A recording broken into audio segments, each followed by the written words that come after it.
ఏపీలో నూతన అసెంబ్లీ కొలువు తీరనుంది. ఎన్నికల్లో కూటమి ఏకపక్షంగా 164 స్థానాల్లో విజయం సాధించింది. వైసీపీ కేవలం 11 స్థానాలకే పరిమితమైంది. అసెంబ్లీలో ప్రతిపక్ష హోదా దక్కాలంటే కనీసం 18 స్థానాలు రావాలి. కానీ వైసీపీకి ఆ నంబర్ లేదు. దీంతో జగన్ అసెంబ్లీకి వస్తారా?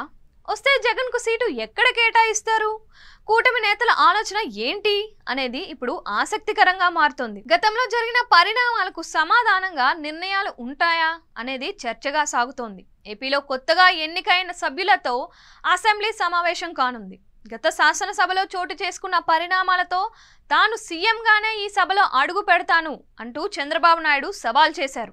ప్రస్తుతం చంద్రబాబు సీఎం హోదాలో శాసనసభలో అడుగు పెట్టబోతున్నారు. దీంతో జగన్ శాసనసభ సమావేశాలకు హాజరై ప్రభుత్వానికి సహకరిస్తారా, లేదా తొలి రోజు నుంచే అసెంబ్లీ సమావేశాలను బహిష్కరించి ప్రభుత్వంపై విమర్శలను కొనసాగిస్తారా అనేది ఉత్కంఠగా ఉంది.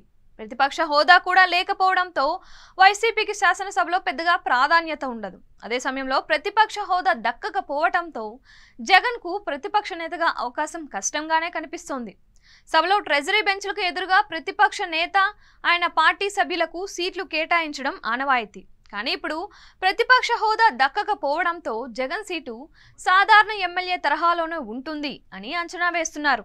జగన్ సైతం సభలో తమకు మాట్లాడే అవకాశం ఉండదని ఇప్పటికే చెప్పుకొచ్చారు. కానీ ప్రతిపక్షం అవసరం కావటంతో జగన్కు ప్రతిపక్ష నేత హోదా ఇచ్చి చంద్రబాబు పవన్ కొత్త సాంప్రదాయాన్ని ప్రారంభించే అవకాశం ఉందనే చర్చ సాగుతోంది. అసెంబ్లీ సమావేశాలకు వైసీపీ నుంచి ఎన్నికైన 11 మంది సభకు హాజరై ప్రమాణం చేయాల్సి ఉంటుంది. అయితే జగన్ మినహా మిగతా వైసీపీ ఎమ్మెల్యేలు సభకు వచ్చే అవకాశం ఉన్నట్లు ప్రచారం జరుగుతోంది.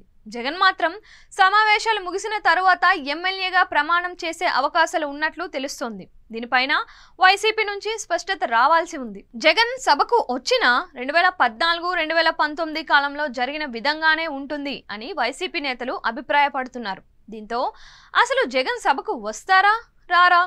వస్తే కూటమి ముఖ్యులు జగన్ విషయంలో ఎలా ఉంటుంది? జగన్ సీటు విషయంలో స్పీకర్ నిర్ణయం ఏంటి అనేది ఇప్పుడు ఆసక్తికరంగా మారుతుంది.